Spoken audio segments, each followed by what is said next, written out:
நாளைக்கு மறுமையில் சொர்க்கவாசிகள் எல்லாம் சொர்க்கம் நுழைந்து விடுவார்கள், நரகவாசிகள் எல்லாம் நரகம் நுழைந்து விடுவார்கள்.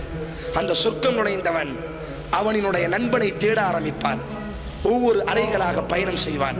எனது நண்பன் எங்கிருக்கிறான், என்னை நேசித்த நண்பன் எங்கிருக்கிறான், உலகத்தினுடைய இன்பத்திற்காக வேண்டி அல்லாமல் அல்லாவுக்காக வேண்டி என்னோடு நட்பு பாராட்டினானே அந்த நண்பன் எங்கிருக்கிறான் என்று இந்த உலகத்தில் எப்படி அவன் தனது நண்பனை தேடுவானோ அதுபோல நாளைக்கு மறுமையில் நாலாபுறங்களிலும் ஒவ்வொரு சொர்க்கத்திலும் அவன் தேட ஆரம்பிப்பான். அந்த நண்பனை நினைத்து அவன் சப்தமிடுவான், நண்பனினுடைய பெயரை கூப்பிட்டு அழைப்பு கொடுப்பான்.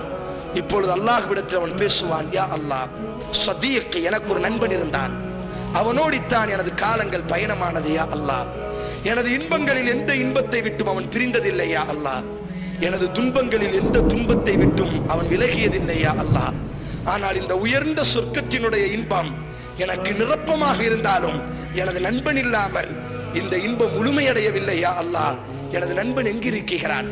அல்லாஹ் ரப்புல் ஆலமீன் அவனுக்கு அனுமதி கொடுப்பான், நீ நரகத்தை கொஞ்சம் எட்டிப்பார். அவனுடைய நண்பன் நரகத்தில் வெந்து கொண்டிருப்பான். ஆனால் அவன் கண்டுகொள்வான், என்னோடி பயணம் செய்த நண்பன், எனது இன்பங்களுக்கு தோள் கொடுத்த நண்பன், எனது சோதனைகளின் பொழுது எனது கண்ணீரை துடைத்த நண்பன், நான் தவறிலே விழும்பொழுது பல நேரங்களிலே எனது இடுப்பை பிடித்து பாதுகாத்த நண்பன். ஆனால் ஏதோ ஒரு பாவத்தில் இப்பொழுது அல்லாஹ் அவனை நரகத்தில் வெந்து கொண்டிருக்கிறான். இப்பொழுது அந்த அடியான் அல்லாஹ் ஓடி பேசுவானாம், யா அல்லாஹ், சொர்க்கத்தினுடைய இன்பங்கள் எனக்கு நிரப்பமாக இல்லை, எனது நண்பனோடு நான் இந்த சொர்க்கத்தில் பயணம் செய்தால் மட்டுமே எனது இன்பங்கள் நிரப்பமடையும், முழுமையடையும். யா அல்லாஹ். அல்லாஹ் அவனோடு பேசுவான், நீ என்ன நினைக்கிறாய்? உனது கண் குளிர்ச்சி அடைய வேண்டுமேயானால் நீ எதை திருப்தி அடைவாய்?